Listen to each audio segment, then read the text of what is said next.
এতিয়া আমি আলোচনা কৰিবলৈ আগবাঢ়িছোঁ সুষম গতি আৰু বিষম গতি। সুষম আৰু বিষম গতি, uniform motion and non uniform motion.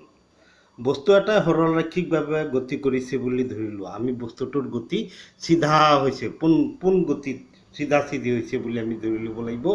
গতি কৰিছে যদি প্ৰথম 5 ছেকেণ্ডত অতিক্ৰম কৰা দূৰত্ব 5 ছেকেণ্ড হয়, 5 মিটাৰ, সেইদৰে দ্বিতীয় ছেকেণ্ডতো 5 মিটাৰ, তৃতীয় 5 ছেকেণ্ডত আকৌ 5 মিটাৰ গৈছে, তেতিয়াহ'লে এই গতিটোক সুষম দ্ৰুতি বুলি কোৱা হয়। এতিয়া প্ৰথম 5 ছেকেণ্ডত 6 কিলোমিটাৰ, পিছৰ 5 ছেকেণ্ডত 7 কিলোমিটাৰ, পিছৰ 5 ছেকেণ্ডত 3 কিলোমিটাৰ, পিছৰ 5 ছেকেণ্ডত 2 কিলোমিটাৰ, এনেকুৱা গতিটোক ক'ব কি? বিষম গতি। সুষম গতি আৰু বিষম গতি কাক বোলে? ইয়াত দুটা প্ৰশ্ন হয়, আমি প্ৰশ্ন উত্তৰখিনি চাই লওঁ। প্ৰশ্নটো হ'ল সুষম গতি কাক বোলে? বস্তু এটাই সমান সময়ত সমান দূৰত্ব অতিক্ৰম কৰাকে সুষম গতি বোলে।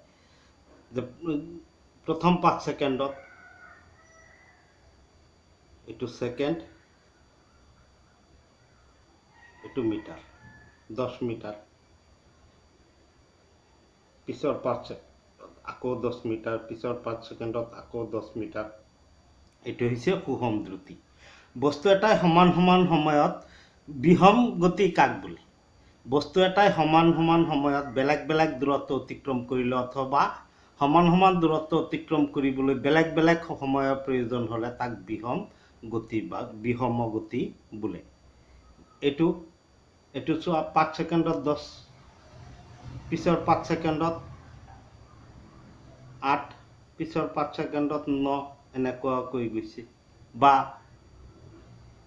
প্ৰথম 10 মিটাৰ যাওঁতে প্ৰথমতে 4 ছেকেণ্ড ল'লে, পিছত 6 ছেকেণ্ড ল'লে, তাৰপিছত 5 ছেকেণ্ড ল'লে, এতিয়া সময়টো বেলেগ হ'ল নে নাই? এইটো হৈছে বিষম, এই দুয়োটাই বিষম গতি। এতিয়া তোমালোকে নিশ্চয় বুজি পাইছা সুষম গতি আৰু বিষম গতি কি বস্তুটো। এতিয়া ইয়াত এটা তালিকা দিছে, তালিকাটো চাই লোৱা। তালিকাটোত কি কৈছে? এ এটা বস্তু আৰু বি এটা বস্তু, 9:30 বজাত 10 মিটাৰ দূৰত্ব আৰু বিয়ে 12 মিটাৰ। 9:45 20 মিটাৰ গ'ল আৰু ই গ'ল 19 মিটাৰ দূৰত্ব। 10টাত ই 30 মিটাৰ দূৰত্ব গৈ পালে, ই 23 মিটাৰ। 10:15 ই 40 মিটাৰ, ই 35 মিটাৰ। 10:30 ই 50 মিটাৰ, ই 37 মিটাৰ। 10:45 ই 60 মিটাৰ, ই 41 মিটাৰ। পুৱা 11টাত 70 মিটাৰ, ই 11 মিটাৰ। গতিকে চোৱা, ইয়াৰ পৰা ইয়াত সময় পাৰ্থক্য কিমান? 15 ছেকেণ্ড। 15 ছেকেণ্ড পিছে ই 10 মিটাৰ মানে দূৰত্ব আগবাঢ়ি গৈছে। গতিকে এই দ্ৰুতিটো হ'ব সুষম দ্ৰুতি। ই সময় একে, কিন্তু প্ৰথমত কিমান গ'ল? 7 মিটাৰ, তাৰপিছত গ'ল 4 মিটাৰ, তাৰপিছত গ'ল কিমান? 12 মিটাৰ, তাৰপিছত গ'ল কিমান? 2 মিটাৰ, তাৰপিছত গ'ল কিমান? 4 মিটাৰ, তাৰপিছত গ'ল কিমান? আকৌ 3 মিটাৰ। তাৰমানে সমান সময়ত ই বেলেগ দূৰত্ব অতিক্ৰম কৰিছে। গতিকে এই দ্ৰুতিটো হৈছে বিষম দ্ৰুতি। গতিৰ হাৰৰ জোখমাপ। গতিৰ হাৰ মানে কি? এতিয়া গতিৰ হাৰ বুজিলে তোমালোকে কি কথাটো বুজি পাইছা? তোমালোকে জানাই বিভিন্ন গাড়ীৰ গতিবেগ, যে বাইকখন 50 কিলোমিটাৰ বেগত গৈছে, এইটোই 50 কিলোমিটাৰ প্ৰতি ঘণ্টা বেগত গৈছে, হয়নে? এতিয়া জাহাজ এখনৰ গতি কিমান কিলোমিটাৰ প্ৰতি ঘণ্টা, হয়নে?